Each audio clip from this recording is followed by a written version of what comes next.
Government programme మీరు బయట మాట్లాడండి, బయట మాట్లాడండి, బయట మాట్లాడండి.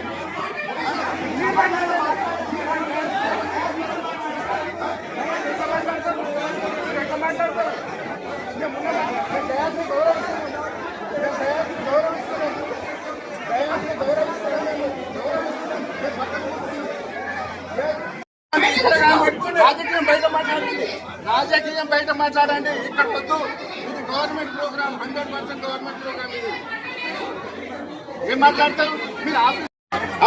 ఆఫీసర్ని ఎట్లా బెదిరిస్తారు మీరు? ఆఫీసర్ని కూడా బెదిరిస్తున్నారు మీరు. అది ఎట్లా కరెక్ట్? అది అరే గతంలో ఇయ్యలేదు, ఇప్పుడు ఇస్తున్నారు అన్నారు.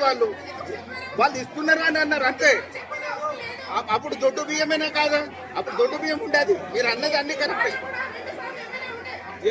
అవును, 100%.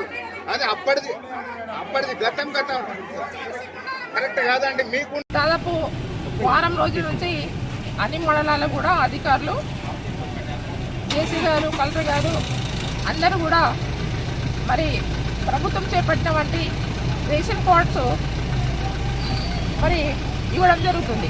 దాంట్లో భాగంగా ఎవరైతే కాంగ్రెస్ పార్టీకి ఇన్ఛార్జ్ ఉన్నటువంటి సామ్నాయ గారు, ఆయన ఏమంటున్నాడు, మొన్న కూడా ప్రతి మండలికి ఇచ్చిన తర్వాత, అధికారులు ఇచ్చిన తర్వాత ఈయన వచ్చేసి కార్డులు మళ్ళీ గుంజుకొని అందరి దగ్గర ఫోటోలు తీసుకొని ఈయన చేతుల మీద ఇచ్చుకొని అధికార ప్రోగ్రాంలో వచ్చేసి ఇచ్చేసి ఆయన చేసే కార్యక్రమం ఆయన చేస్తున్నాడు.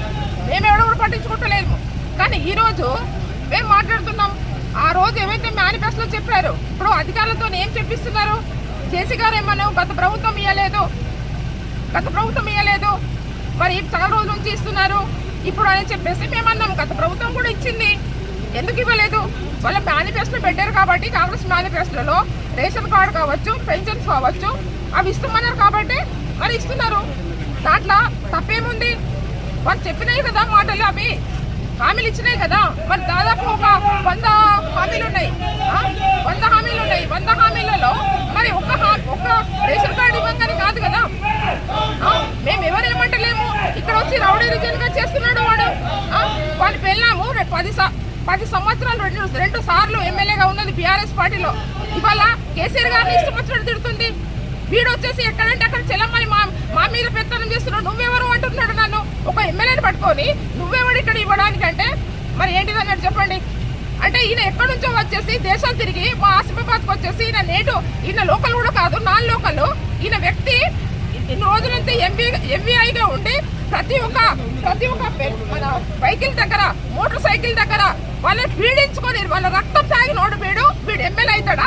సచ్చిన ఎమ్మెల్యే కాడు. నేను చెప్తున్నా కదా, ఈ ఆసిఫాబాద్ నియోజకవర్గంలో ఆయన అంటున్నాడు కావచ్చు ఇక్కడ నేను ఎమ్మెల్యే అవుతాడు. ఎవడు కూడా ఓటేసే పరిస్థితి లేడు.